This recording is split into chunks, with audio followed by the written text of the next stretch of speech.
Hi, I'm Karen with Yasutomo, and I'm really glad to be back to show you a really fun little project. Let me find it first.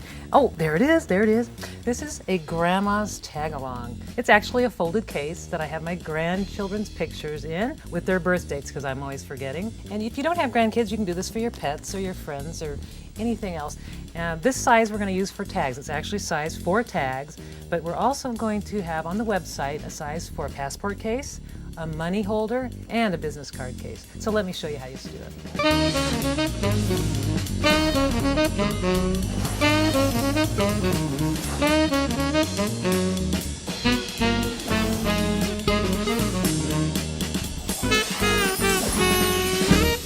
We're going to take a piece of 12 by 12 scrapbook paper. Make sure it is thin. You don't want that real thick stuff. And what I've done, as you can see, is I've painted it on the other side. You don't have to do that, but that's just what I did. And I cut it to, this is a 12-inch by 10.5, and that's important for this size, for the tags. As you can see, I cut a little strip off of that. Save that strip, you're going to use that later. So I want to start to fold for you. You take the paper with your colored side down, and you're going to fold it in half. Make a nice crease. If you don't have a bone folder, just use the back of your thumb.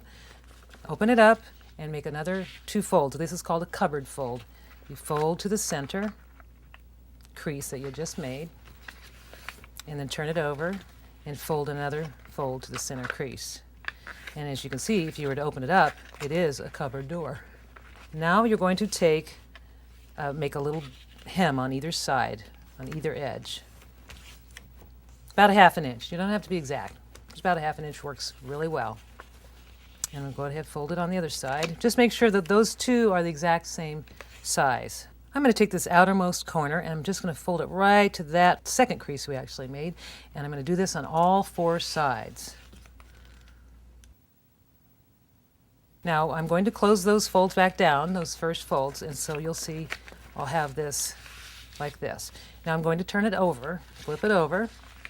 And I'm going to fold one, it doesn't matter which end I start, but I'm going to fold one end backwards. And I'm going to fold it where the triangle ends. Just I'm going to create pockets is what I'm doing. So I've got little triangle pockets. All right. And then what I will do is take the edge that's closest to me, and I'm going to fold it right to the edge, that folded edge we just did. I'm just going to go ahead and crease that.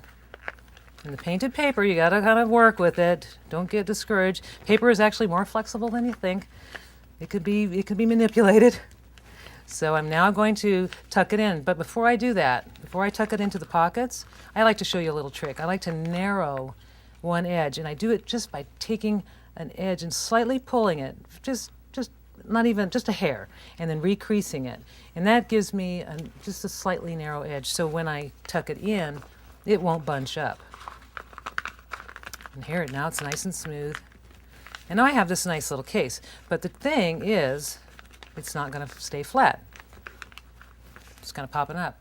So we got to fix that. So what I usually do is we're going to create a spine. And it's going to be just by taking this top edge and folding it just under about 1/4 inch below that other edge. And this paper is getting thicker, so you got to really fold it. Now I'm going to turn it over. I'm not going to even change anything right now. Open this top edge up. I'm going to take this edge and do the same thing I did on this other side. And as you see, when I open this up, it has a nice little spine edge. Isn't that great? So now the book is going to lay flat when you keep it in your purse.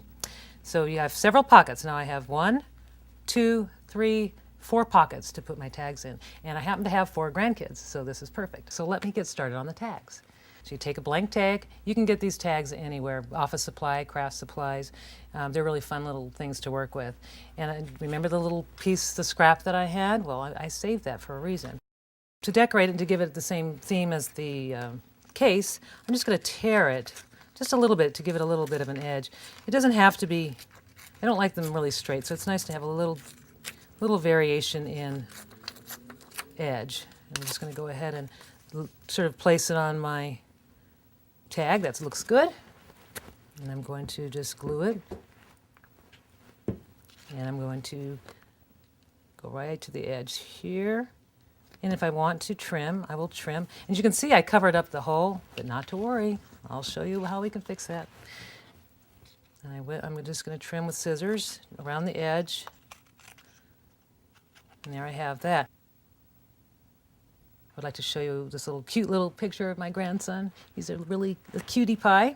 Let's go ahead and glue that on and place it on. And then I can write his birthday, which is really important because I always forget it. I'm going to write his birthday with the Yasutomo Gel Extreme pen. These are very smooth writing pens. They come in 8 colors, beautiful metallics, and they don't clog. They're acid-free, archival, and non-toxic. And they just keep going and going. They're great pens. And I'm just going to put this birthday so he will be happy when I send him a gift. Now I'm going to stamp his name with the Adirondack ink pad. They're very juicy colors. They dry fast. They're archival. They have about 24 colors, and it's by Ranger, and they're a very great brand. And I'm going to stamp his name because I always forget his name as well. There it is. It's Ethan. I want to show you my handy screw punch from Yasutomo. It's a wonderful tool. You can place a hole anywhere, and this tool comes with several tips, and this particular tip is perfect for the standard eyelet. And look how easy it is to replace the tip. It just unscrews and put it back. And it's very simple to clean. All you need to do is when the little holes fill up, you just tap it and some holes come out. This is a piece of mat board. It's pretty dense.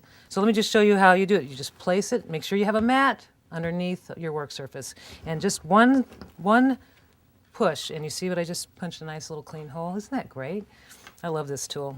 I take it wherever I go. It stays in my purse with my other stuff. I'm going to go ahead and place a hole right where the hole was originally. And what I did with these tags is I laminated them. I used a hot laminate, but you can use a cold laminate, which you can buy at an office supply store. Packing tape works really well. Just smooth out all the bubbles. And I did that to all of them because I'm going to handle them a lot. And I also wanted to put a little decoration on it. And what I did was I took, since not everybody has rubber stamps, I typed out little ones on my computer, printed on a decent weight stock, and I used a little acrylic paint. And you can decorate your case any way that you want. You could put little sayings. In the design guide, you're going to have the size for the money. You're going to have the size for a passport case. You can also have the size for a business card or a calling card. So here I am. I've got all my grandkids. They're all there. I've got Emily, I've got Trey and Ethan, and got their birthdays. I'm really excited. I have all my grandkids in here, and I'm going to put them right in my purse, and I'm going to take off, but I want to say thank you for having me, and we'll see you next time. For step-by-step instructions on how to create this week's project, download the design guide featuring special make-it-your-own bonus tips.